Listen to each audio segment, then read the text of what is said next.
Hola, ¿qué tal a todos? ¿Cómo están? El día de hoy es un video que me va a encantar muchísimo porque aquí vamos a hablar de metafísica densa, nos vamos a meter a cosas muy densas. Y bueno, para continuar quiero aclarar que la metafísica no es el estudio de lo sobrenatural, un poco como en la espiritualidad pop de la actualidad, de energías y de cosas cuánticas, ya saben, porque utilizan muchísimo la palabra cuántica sin a veces entender muy bien. A mí me gustaría invitar a un físico, ¿no? Para que nos explique algunos aspectos cuánticos que se están confundiendo en la espiritualidad pop. Sería interesante. Pero bueno, ya estoy desvariando, me estoy yendo a otro tema. Bueno, prácticamente vamos a hablar de aspectos metafísicos. La metafísica no habla tanto de cuestiones sobrenaturales o de energías detrás de la materia, sino más bien habla de conceptos y de ideas. Conceptos que no se pueden experimentar a través de la experiencia de forma directa, no se pueden vivir de forma fenomenológica. Fenomenológica es a través del fenómeno en sí, de lo que estamos percibiendo mediante los sentidos y lo que estamos viviendo. Entonces no podemos experimentar esos conceptos de esa manera, sino esos conceptos llegan a nosotros mediante la intuición. No llega a través de nuestros sentidos. La eternidad, por ejemplo, ¿cuándo hemos experimentado la eternidad? ¿Conocemos algo que sea eterno? ¿Tan siquiera podemos acercarnos de alguna manera a la eternidad? No, realmente todo, absolutamente todo perece. Entonces, ¿cómo llegó la eternidad a nosotros? La noción de eternidad a nosotros, ¿de una fantasía humana? Sea como sea, la eternidad es un concepto metafísico porque va más allá de nuestra experiencia física en la realidad. Podríamos hablar también de la infinitud. ¿Cuándo hemos experimentado a través de los sentidos la infinitud? Todos estos conceptos que son demasiado grandes son conceptos que tienen que abordarse desde la metafísica. Y la metafísica está muy relacionada con la lógica. La lógica y la metafísica nacieron prácticamente juntas. Parménides fue un filósofo que hablaba justamente del ser. Y cuando habló del ser, se gestó el primer, precepto de la lógica, el principio de no contradicción. Cuando hablaba de que realmente, si nos ponemos a pensar en cuál es el concepto más grande de todo el universo. A ver, les voy a hacer esta pregunta. ¿Cuál es el concepto más grande de todo el universo? Ustedes me podrán decir el universo. Y pues, sí, pero en cuanto al universo es, por lo tanto, hay una categoría más amplia que es el ser. Todo es, todo lo que existe es. Todo es. Entonces, el ser es la categoría más amplia. Ya no tiene ningún otro movimiento porque todo lo que es. Así de sencillo. Entonces, dijo este Parménides, es que el ser no puede tener cambio. No puede existir un cambio en el ser. ¿Cómo va a existir un cambio en el ser si el ser lo es todo? Todo está contenido en el ser y por lo tanto, ¿qué movimiento va a tener el ser? Por lo tanto, dijo Parménides, el movimiento es ilusorio. Lo que experimentamos con los sentidos es ilusorio. La única posibilidad de movimiento del ser es ir a su contradicción, que sería el no ser. Tenemos este mundo de lo eterno, el mundo de lo metafísico, de lo abstracto, que abstracto es abstractus, que se abstiene de un tracto. Un tracto es un puente que une dos cosas. ¿Qué quiere decir que lo abstracto se abstiene de un tracto? Pues que conforme vamos avanzando en lo abstracto, en la pirámide de la abstracción, cada vez los conceptos se van compactando más, hasta llegar al ser, que es el concepto homogéneo por excelencia, donde ya no hay ninguna separación. ¿Qué comparto yo y esta taza? Que los dos somos un ser. No sé, yo puedo ser un ser vivo, la taza no, pero los dos somos, entonces los dos participamos en el ser. Todo, hasta el aire que respiro, es ser. La aparente nada que hay entre las cosas es ser porque tiene aire y tiene gases. Bueno, entonces prácticamente tenemos que en lo abstracto los conceptos cada vez se van como compactando. Y en lo concreto, que más bien se refiere con, que viene de conjunto, se refiere a que ya hay varias cosas. Entonces ya participan varias cosas. Entonces conforme estamos en la realidad tangible, experimentamos una variedad de cosas enorme. Se decía que existían dos tipos de alma en relación a esto. Un alma que era para las cosas abstractas y un alma que era para las cosas concretas. O sea, imagínense un poco esta idea, porque cuando el alma accedía a lo abstracto, cuando un alma reflexionaba y se volvía un alma filosófica porque ya estaba jugando con estos conceptos abstractos, entonces ya era un alma de alguna manera iluminada o superior. ¿Por qué? Porque mucho tiempo se consideró que estos conceptos abstractos eran la verdad. Realmente esto es el estilo platónico de ver la vida. Para Platón, bueno, y antes que Platón, Pitágoras y también Parménides, por ejemplo, pero bueno, Platón fue el más famoso y el que hizo más trabajo sobre estos temas, o tenemos más información. Platón pues prácticamente hablaba de esto, ¿no? Realmente lo abstracto es lo verdadero porque lo abstracto se acerca más a lo inmutable. Las cosas aquí en el mundo de lo concreto cambian, perecen. Son menos reales porque hoy soy y mañana no, pero en cambio las matemáticas, por ejemplo, las relaciones entre los objetos van a ser similares. Puedo morirme yo, pero la vida, las proporciones de la vida, digamos, la fórmula que hace posible el genoma, el gen, la vida en sí, eso va a perdurar más que mi yo individual. Entonces, decía Platón, realmente la verdad, la existencia verdadera, no está en lo concreto, sino está en lo abstracto. Es la base del esoterismo, las creencias platónicas. Una persona espiritual o esotérica, que se diga un mago o algo así, al modo clásico, pero que no sepa de metafísica y no sepa de filosofía, no sería considerado realmente un mago, porque la filosofía y la metafísica eran entendidos como la única forma de entablar relación con lo trascendente, porque lo trascendente no vive en el mundo de la experiencia, y por lo tanto las almas más familiarizadas con el mundo de los conceptos y con el mundo de lo trascendente, con los conceptos abstractos, eran almas más avanzadas para estas personas, o que tenían más edad, por llamarlo de alguna manera. Esto sin creer en la reencarnación necesariamente. La reencarnación de alguna manera no conformó la cultura, digamos, el eje cultural por el que se mueve Occidente. No sé si me doy a entender a este punto. Pero entonces, ¿qué nos estaría diciendo esta edad de las almas? Pues más bien la cantidad de luz o la cantidad de aspectos abstractos, la cantidad de divinidad que son capaces de sostener las almas. Entonces, decíamos que el universo avanzó de una homogeneidad, es decir, de lo abstracto, que lo abstracto es homogéneo como el ser, es abstracto, es más homogéneo, a la pluralidad. ¿Qué tuvo que pasar para que este ser abstracto se pluralizara? Pues tuvo que entrar en un desencajamiento o en una contradicción.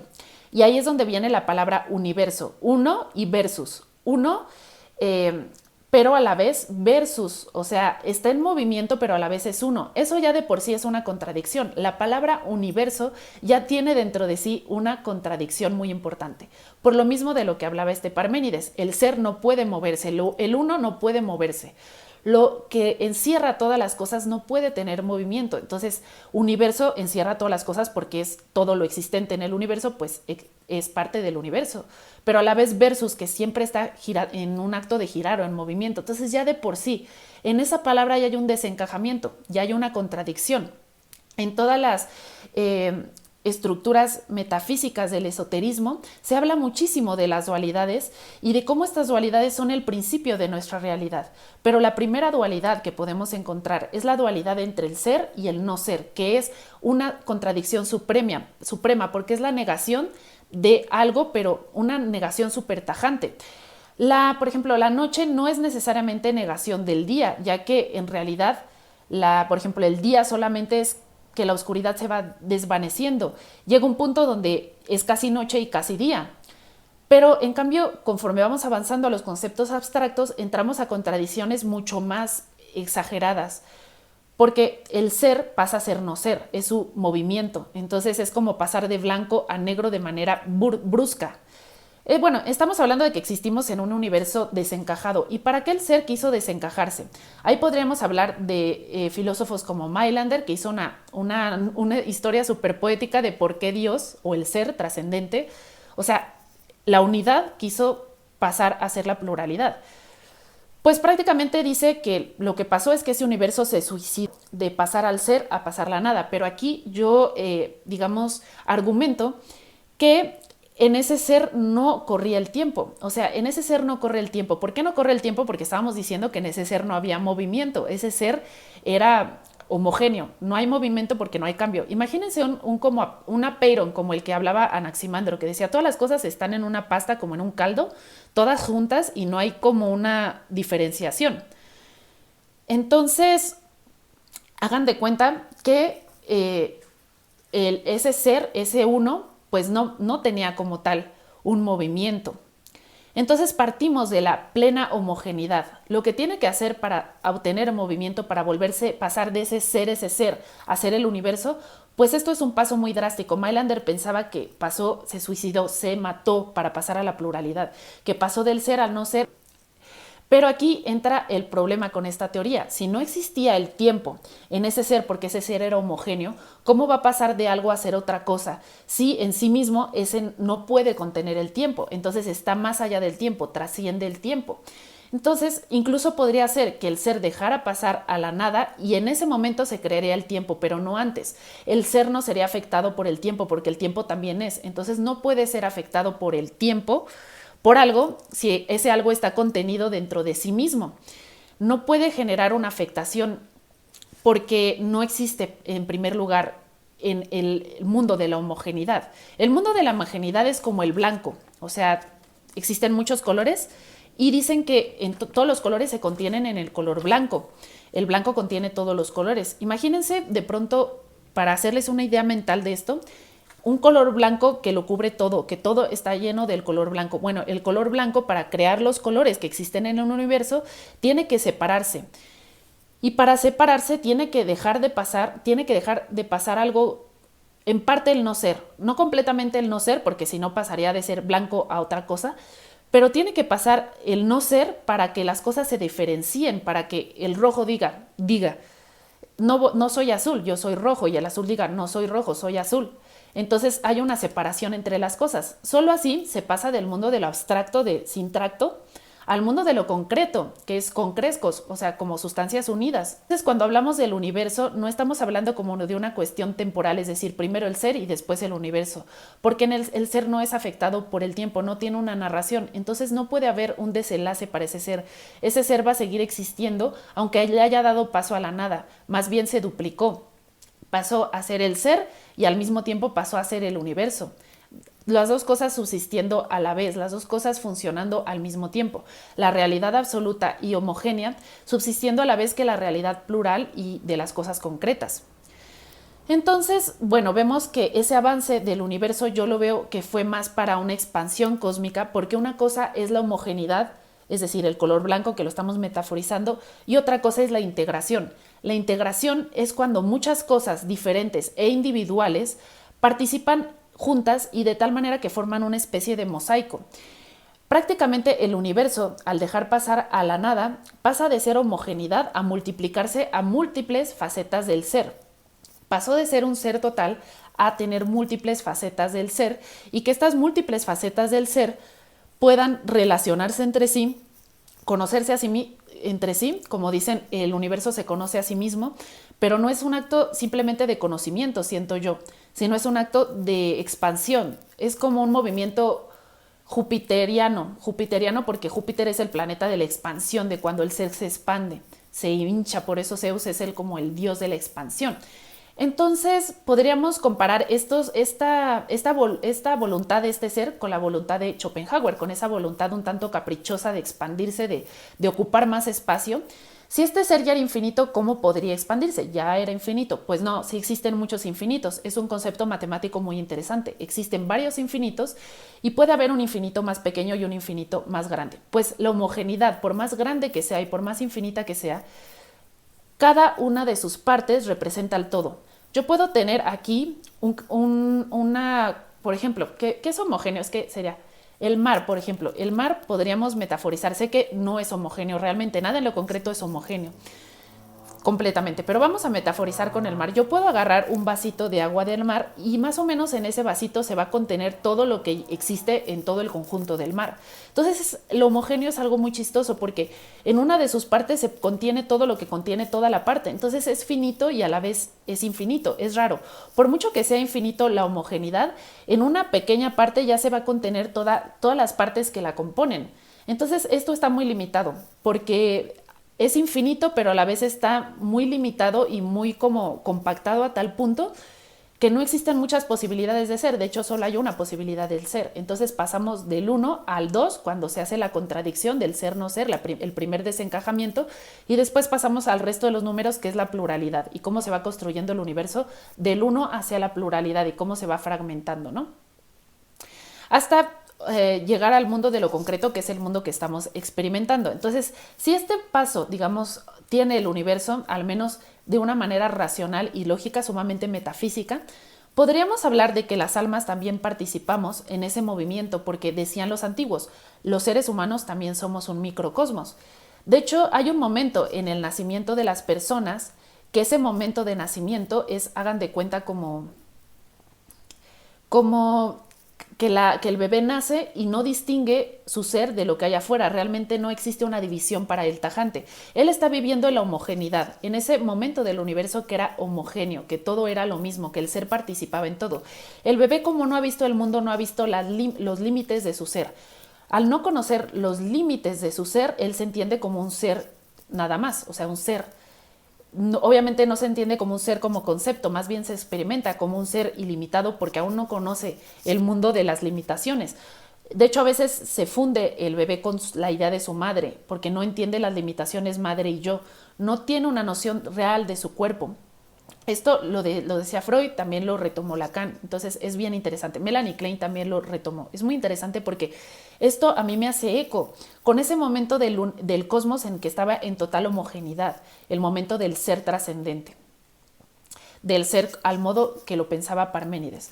Entonces pasamos al mundo de la contradicción, al ser enfrentado a su no ser para formar el universo, el uno y versus. Entonces ya todo está en movimiento, todo existe. Y las cosas pasan por una paulatina individuación. Hay algo bien interesante que se corresponde con algo que intuían ya los sabios, que dicen que el universo en sus primeras etapas tenía una entropía mucho menor que la entropía que se experimenta en el universo actual. Pero también ese universo no tenía como tal los elementos de la tabla periódica como lo conocíamos, porque esos se fueron formando. Ese es un concepto físico que habla de cómo se fueron creando los elementos de la tabla periódica. Entonces, en este momento existían los primeros elementos, fueron movimientos sumamente ligeros como gases.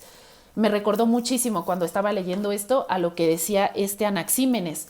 Anaxímenes hablaba muchísimo de que el aire había sido la primera sustancia del universo y tenía razón en cierto sentido porque al inicio del universo existían cosas muy ligeras, gases, elementos gaseosos prácticamente. Y después el universo se va expandiendo, se va solidificando, también surgen elementos más sólidos y se crean las galaxias, los planetas y todo lo que conocemos prácticamente. Entonces, en ese proceso de solidificación también hay un proceso de individuación. ¿Por qué individuación? Porque la materia solo es producto de la individuación. La materia lo entenderíamos únicamente por los sentidos, por aquellas cosas que podemos tocar, ¿no? Esto estoy hablando fenomenológicamente, es decir, desde la experiencia como seres humanos. No estoy hablando la noción científica. Lo que conocemos como material es aquello que es tangible, que lo podemos tocar, que lo podemos sentir. Esto sería lo material. Pero ¿qué hace que podamos sentir los objetos? Realmente lo que hace que podamos sentir los objetos de manera conceptual es una negación que aparece cuando tocamos el objeto y cuando ese objeto, a través de su campo electromagnético, rechaza el campo electromagnético de mis átomos. Entonces, al tocarlo, se está haciendo como una negación mutua entre esos dos campos electromagnéticos, entonces hacen que esto yo lo sienta como materia. Esta negación nos habla del juego entre el ser y el no ser, es decir, la materia se mantiene como en una especie de concreción, de individuación de esta soy yo, o sea, nada entra, o sea, obviamente no desde un punto animista de que tenga vida o ánima. El universo pasa por una fase de individuación y después por una fase de integración. ¿Qué es la fase de integración? La individuación hace que las cosas se separen unas de otras. Si lo vemos en sociedad, la individuación es que yo sea Sofía, tú Juan, tú Pedro, tú Pablo, sean individuos muy diferentes, que tengan gustos diferentes, que se vistan de forma diferentes. Y la integración es el movimiento en el cual las cosas participan y generan una unidad, aunque sean cosas individuales. Lo que podríamos entender como la integración sería lo que ocurre en una orquesta. Cada músico está tocando un instrumento diferente. Cada uno está produciendo un sonido único que solo está produciendo ese músico. Aunque sean muchos violinistas, cada uno de esos violinistas tiene un sonido propio. El violín de cada uno tiene un sonido propio, ligeramente, microscópicamente diferente, lo que quieran. Y cada uno de estos individuos que son diferentes, incluso algunos tocan diferentes instrumentos completamente, de pronto pareciera encajar, ¿me entiendes? parecieran formar una unidad, parecieran de pronto formar una especie de totalidad, como si fueran un uno a la vez que muchos. Cuando se genera esta unión de estas dos contradicciones, unidad pero a la vez individualidad, se genera el concepto de integración, porque integración habla de muchos objetos diferentes que se integran. La belleza justamente es el producto de la integración, porque todo lo que percibimos bello es la integración. Lo bello no es más que integración. Cuando nosotros vemos que cosas diferentes participan en una unidad, pero a la vez manteniendo su individualidad, eso lo consideramos entonces bello. ¿Y por qué lo consideramos bello? Porque la integración es el principio de la vida. Nosotros en nuestro cuerpo somos una integración también, porque todos nuestros órganos funcionan juntos, pero a la vez cada uno es único, cada uno tiene un papel, pero funcionan en un conjunto, en una totalidad. Esto es lo que yo llamo, o le puse estaba escribiendo acerca de todo esto, la verdad, o sea, sí estaba yo escribiendo, es que me emocionan mucho estas cosas, entonces estaba bien feliz y dije, ¿cómo le llamo a la idea? O sea, a lo mejor ustedes me dirán si ya la han leído y tiene otro nombre, o qué nombre le pondrían ustedes, pero yo le puse en el librito que estaba escribiendo de metafísica, porque estaba haciendo un librito de metafísica para mezclarla con espiritualidad, porque al fin y al cabo creo que ese se volvió mi propósito, es así como mezclar el esoterismo, la magia, todo esto, pero hacerla filosófica, no sé si me explico, y tomar conceptos del esoterismo y mezclarlos con conceptos filosóficos. Entonces a mí me gusta muchísimo ese juego, ese baile que se logra a través de la filosofía y el esoterismo. Entonces prácticamente a este juego entre la nada y el todo, entre el uno y el muchos, se vuelve una cosmosíntesis, porque el universo ya vimos que era uno y a la vez siempre está en constante lucha de opuestos, ¿no? Uno y versus, en movimiento, en oposición. Pero de repente aparece la integración en el universo como un fenómeno que prácticamente es lo que dio como resultado la vida. La vida no es más que la unión, la integración es prácticamente la integración, cuando la materia se empieza a individuar, pero a la vez se integra. Entonces genera una mezcla entre uno y el muchos, y se genera como una mezcla entre, de cierta manera, del ser y del no ser. Se crea como un baile entre el ser y el no ser. Es decir, yo me opongo a otras cosas, yo soy esto y no esto, pero a la vez me integro a lo otro y formamos una unidad. Es como una contradicción en sí mismo, pero es algo que sintetiza el no ser con el ser. Entonces, para mí, cuando se genera la cosmosíntesis, nosotros experimentamos una especie de éxtasis porque estamos viendo prácticamente el origen de nuestra existencia. Estas ideas las tengo desglosadas en un ensayo que hice. Utilizo estas palabras como cosmosíntesis, que estoy tratando como la unión entre el ser y la nada, y cuando se pasa de la homogeneidad a la integración, que como vimos la homogeneidad es el ser en su absoluta unidad, y la integración es cuando se une la unidad con la separación o la unidad con la individuación. Entonces, bueno, este video ya se hizo larguísimo y definitivamente me quedé con muchas cosas que decir. Pero bueno, era todo lo que les quería compartir. Platíquenme qué les parece, si están de acuerdo conmigo. Ustedes cuéntenme qué les pareció.